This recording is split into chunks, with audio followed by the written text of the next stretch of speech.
On April 7, 2003, a pair of A-10 Thunderbolt Warthogs was on a mission to provide close air support for ground troops fighting in Iraq.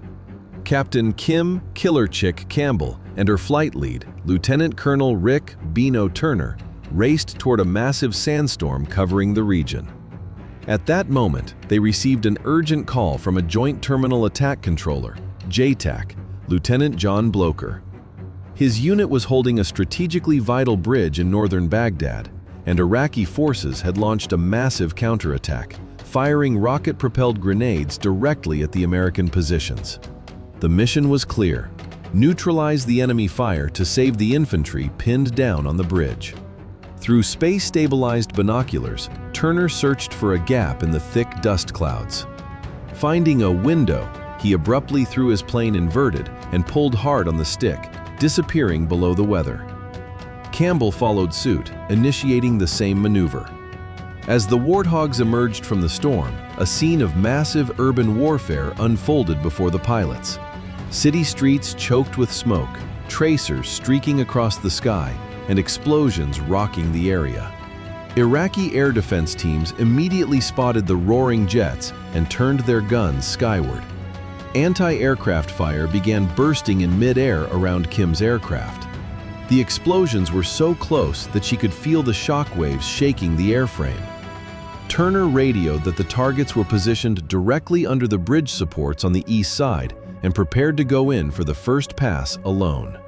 He skimmed past numerous buildings at an extremely low altitude, drawing fire from all directions while maintaining the element of surprise. Turner's first pass from the north was ineffective. The controller reported the angle of attack didn't hit the mark. The pilots regrouped and approached from the south, flying low over the Tigris River. By now, the element of surprise was gone, and the Iraqis were waiting for them. Campbell moved into a wedge formation, bracing for her first gun run of the day.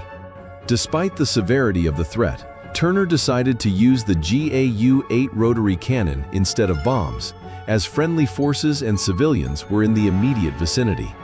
While the A-10's gun is legendary for its precision, striking beneath the bridge spans required getting dangerously close. Turner opened fire first, unleashing 70 rounds per second into the target. Campbell followed in her turn. For 4 seconds, her massive cannon ripped through the earth and the concrete structures of the bridge. However, the relief was short-lived. The JTAC came back on the radio, reporting no joy. The enemy was still firing.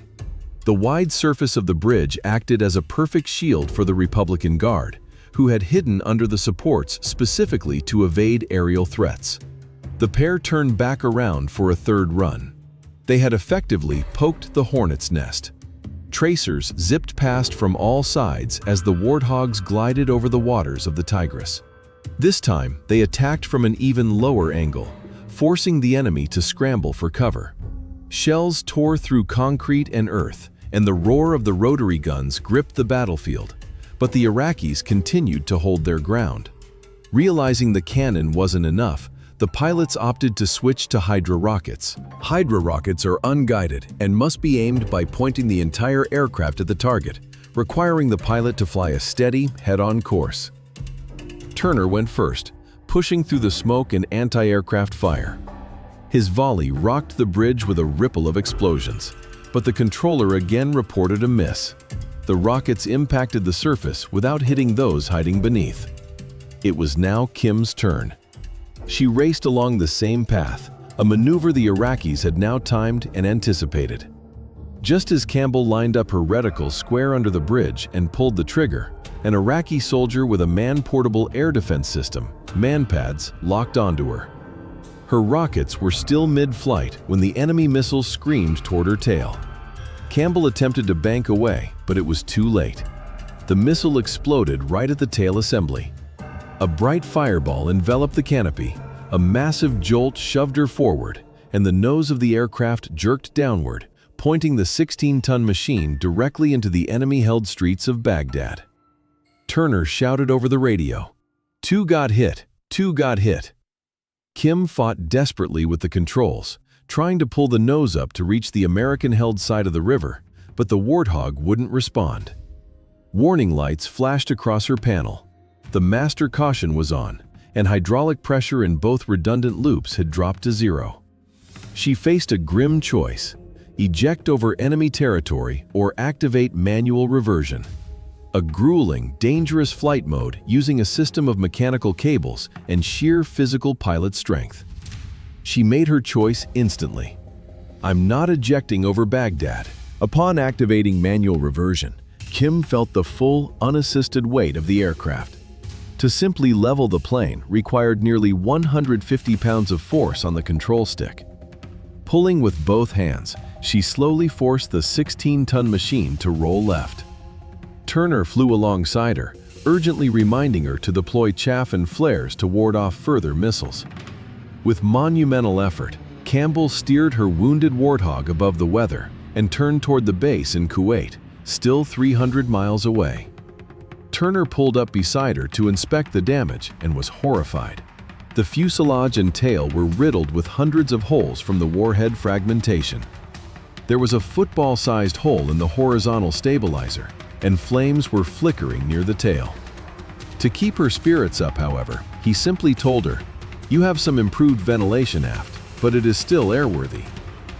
Campbell dumped her remaining munitions over the desert to lighten the load, though a heavy electronic countermeasure (ECM) pod remained stuck on the wing, creating a dangerous aerodynamic imbalance.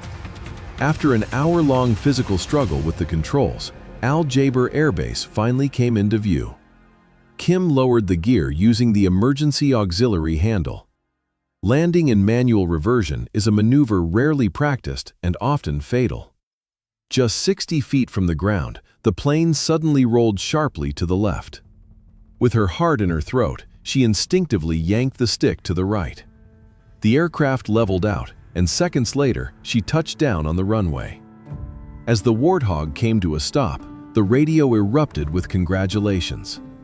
Captain Campbell had achieved the impossible, bringing a dead airplane home, an achievement for which she was later awarded the Distinguished Flying Cross. As the Warthog's wheels touched the concrete, the adrenaline began to fade, replaced by a chilling realization of what had just occurred.